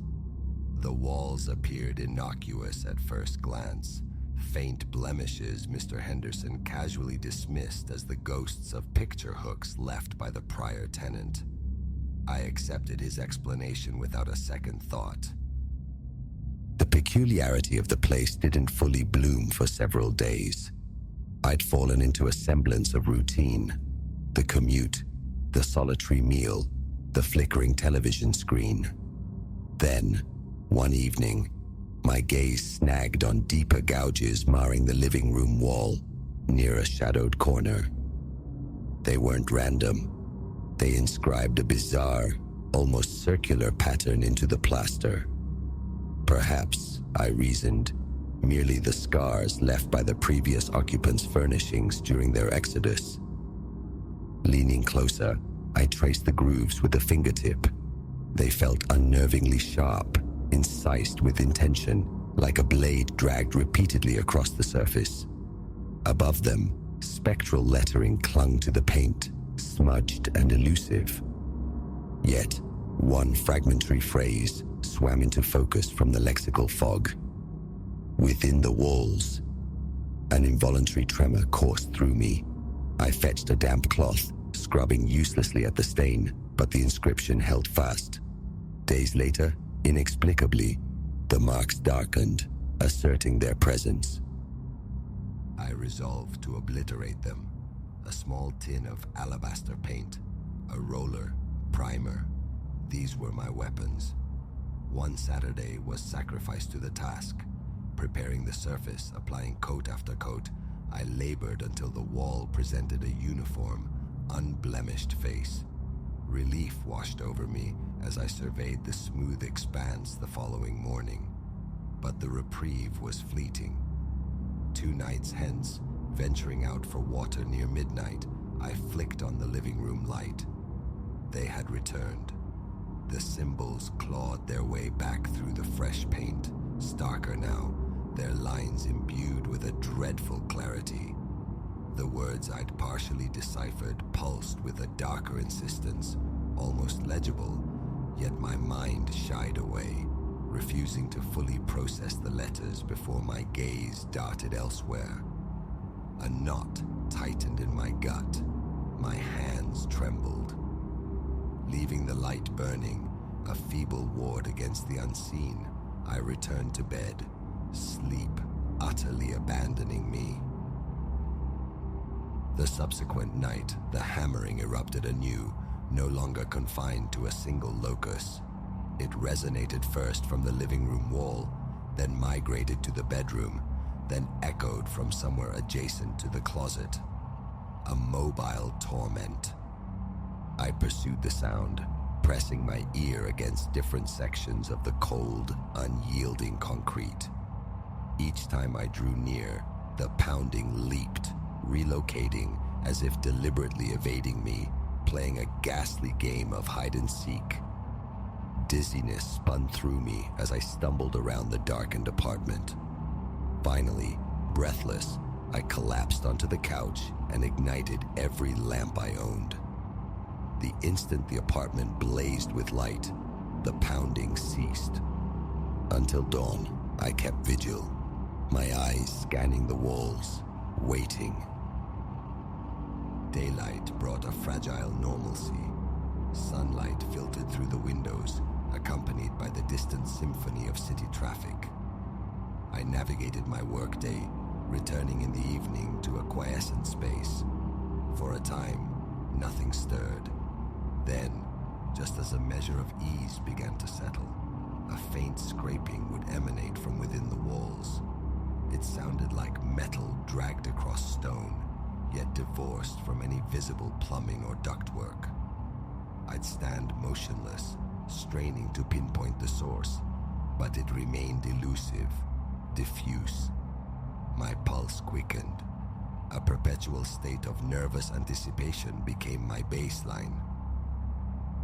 The nights grew progressively more distorted. Flickers of motion teased the periphery of my vision. Corners seemed to subtly sharpen, to deepen. The short hallway linking the kitchen to the bathroom felt subjectively longer on some traverses than others. I tried pacing it out. The count varied. 4 steps one time, 5 or 6 the next. Fatigue, I told myself. Distraction. One evening, while rinsing dishes, a peripheral shift in the living room wall snagged my attention. Turning off the faucet, I stared. The corner of the room looked wrong. Approaching cautiously, I perceived a slight indentation near the floor, like the nascent curve of a low archway leading nowhere. I reached out. My fingertips met solid, unyielding plaster. I blinked, recoiled. The anomaly vanished. My chest constricted, breath catching in my throat. Setting down the dish towel, I checked the front door, locked, and then, compelled by an instinct I couldn't name, engaged the chain. Against what or whom I felt this extra barrier was necessary remained terrifyingly unclear, yet the metallic click offered a sliver of perceived security. Over the ensuing week, the apartment at night began to resemble a shifting labyrinth. Rising for water, I might enter the living room only to find the bedroom hallway elongated, unnaturally stretched. Sometimes turning back, the kitchen doorway appeared narrower, pinched. A persistent disorientation clouded my thoughts, a feeling of being perpetually off-kilter.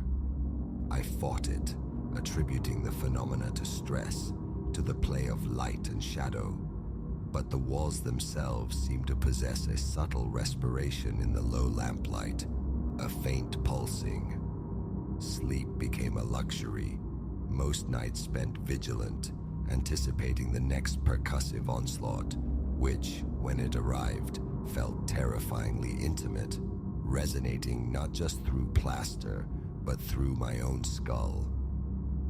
Escape beckoned, but my finances were depleted, the lease an iron fetter. An attempt to convey my unease to Mr. Henderson proved futile. He offered a dismissive shrug, murmuring about old buildings and noisy pipes, the shifting dimensions, the reappearing sigils. These I kept to myself. Departing his office steeped in frustration, I decided on another assault against the markings, a more thorough eradication, armed with a heavy-duty scraper, potent primer, and industrial-strength paint. I dedicated another Saturday morning to the task. Windows flung wide, furniture huddled in the center of the room. I scraped for hours. The symbols seemed embedded, not merely surface deep. Plaster dust rained down. The shapes revealed themselves as more intricate than I'd realized. Whorls, intersecting lines, fragmented circles, and lettering that hinted at commands, ancient or alien. Certain characters stood in relief, as if branded into the wall from behind. Exhaustion settled deep in my bones, my arms protesting, my back aching.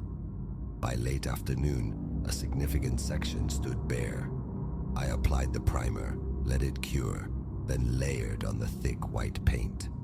As dusk fell, the wall looked pristine once more. Covered in fine white dust, utterly spent, I showered and sought an early refuge in bed. Around 2 a.m., a resounding crash from the living room jolted me awake. Heart pounding, I flew from the bed, slammed on the bedroom light, and sprinted down the hallway. Bile rose in my throat. The living room walls were ravaged, covered in fresh, violent scratches that clawed from ceiling to floor. Inscriptions I'd never seen before seemed to phosphoresce faintly under the lamplight. My coffee table lay overturned, inexplicably thrown aside. The windows remained locked from within, the door chain held fast. Nothing else was disturbed, only this room, this violation. I stood frozen, scanning the chaos, the walls feeling as if they were physically constricting around me. Retreating, I fumbled with the door, opened it, and peered into the building's corridor. Empty, silent beneath the lone, buzzing fluorescent fixture. Nothing amiss out there. I slammed my door shut, bolted it, chained it, then paced the confines of my violated space, breath coming in ragged gasps, palms slick with sweat. The foundations of my sanity felt profoundly shaken. Morning found me slumped on the couch, unsure when sleep, or perhaps unconsciousness, had claimed me. My eyes burned. The new wounds on the walls remained, raw and deep. Tracing one with a fingertip elicited a sharp sting from the jagged plaster. My hand trembled uncontrollably. I spent the day compulsively examining every inch of the apartment's structure, seeking cracks, hidden panels, some rational explanation. Tapping the walls yielded varying results. Some spots sounded disturbingly hollow, resonant with emptiness. Others felt dense, solid. No discernible pattern emerged. Questions swirled, finding no purchase, no answers. At night, the impossible architecture asserted itself more boldly. Rising to use the bathroom, I might turn a corner and find myself in an unfamiliar hallway, flanked by blank, featureless doors. A few steps forward, and the corridor would seem to subtly twist. Glancing back, I'd find my own bedroom door inexplicably situated behind me, though I hadn't turned. Muscles clenched, scalp prickling, I'd struggle to orient myself within this fluid geography. Another few steps, and the phantom passage would dissolve, depositing me back into my living room. My legs felt weak, unreliable. The intrusions became unbearable. Eventually, I took to remaining in bed, minimizing movement. Yet even there, a sense of the walls shifting, breathing around me, persisted. The scraping sound returned, sometimes accompanied by faint, sibilant whispers, the words always just beyond comprehension. I focused on the rhythm of my own breathing, anchoring myself to the fact of my wakefulness, my presence within these specific coordinates, however unstable they seemed. One desperate evening, I attempted flight. Shoes on, coat clutched, I reached the front door. Unlocking the chain, turning the knob, I stepped out. The external hallway yawned before me, impossibly elongated. The elevator sign, usually just steps away, seemed recessed in the distance. The parallel walls stretched towards a vanishing point. My chest tightened. Air felt thick, resistant. I advanced, eyes fixed on the distant elevator beacon, but it retreated, maintaining its distance. Panic flared. Reversing course, I turned, reaching for the familiar handle of my apartment door. It wasn't there. Blank wall met my searching fingers. Solid, seamless plaster where my refuge should have been. A strangled cry escaped me. I pounded on the wall, the sound echoing unnaturally in the distorted space, hoping to rouse a neighbor. Silence answered. Then, as suddenly as it had vanished, the door materialized, sliding back into reality. I stumbled inside, slammed it shut, threw the bolt, secured the chain. My pulse hammered in my temples. Speech failed me. Sinking to the floor, I buried my face in my hands, trembling. The next morning, the door stood in its proper place. Opening it cautiously revealed the hallway in its mundane configuration, the elevator proximate, the dimensions normal. I left for work, nursing a dull ache at the base of my skull, the day's obligations a flimsy shield against the encroaching nocturnal dread. Explaining this to anyone felt impossible, ludicrous. My night settled into a grim pattern. The subterranean pounding, the dry rasp of scraping, the disembodied murmurs. The walls continued their subtle, terrifying dance whenever darkness fell. I woke often, drenched in sweat. The inscriptions in the living room deepened, burrowed further into the plaster, their cryptic message still resisting full translation. Sleeping with the lights on became standard practice, a meager concession that blunted the edges of the illusions but offered no true sanctuary. My eyes perpetually ached. My body grew frail from chronic sleep deprivation. One night, rising for water, I beheld not my living room wall, but a narrow passage gaping open. Lined with rough, unfinished concrete, it led into a small, windowless chamber beyond. Gripping my phone, its flashlight beam cutting the oppressive dark, I stepped hesitantly inside. The air hung thick, stale. Immediately, the pounding erupted, deafeningly close now, seemingly emanating from the very walls enclosing me. I spun, flashlight beam slashing across the corners. Nothing. Bare concrete floor, damp walls that wept moisture. My own breathing roared in my ears. Then, in the space of a blink, the passage sealed itself. I stood again in my familiar living room, phone still aimed at the smooth painted wall. Exploring those impossible annexes ceased after that night. Now, when the hammering commences, I remain anchored to the sofa, to the bed, and cultivate stillness. Every lamp blazes, a futile bulwark against the encroaching dark. Sometimes the assault abates quickly. Other nights, it persists until the gray promise of dawn. The walls bear their scars, new etchings appearing sporadically, hieroglyphs of madness I no longer attempt to erase. Complaining again to Mr. Henderson feels pointless. His disbelief is a wall far more solid than any in this apartment. So I endure, cataloging the nights until the lease expires. I survive by listening, by waiting, by refusing the silent invitation of the shifting architecture. There are depths behind these walls, twisting passages and hidden chambers, I am certain. But what resides there? I suppress the question. I will not follow. Living with the pounding, with the mutable dimensions of my prison, is the price of passage. Morning will come, I tell myself, and restore the illusion of normalcy, however fleetingly, before darkness redraws the map once more.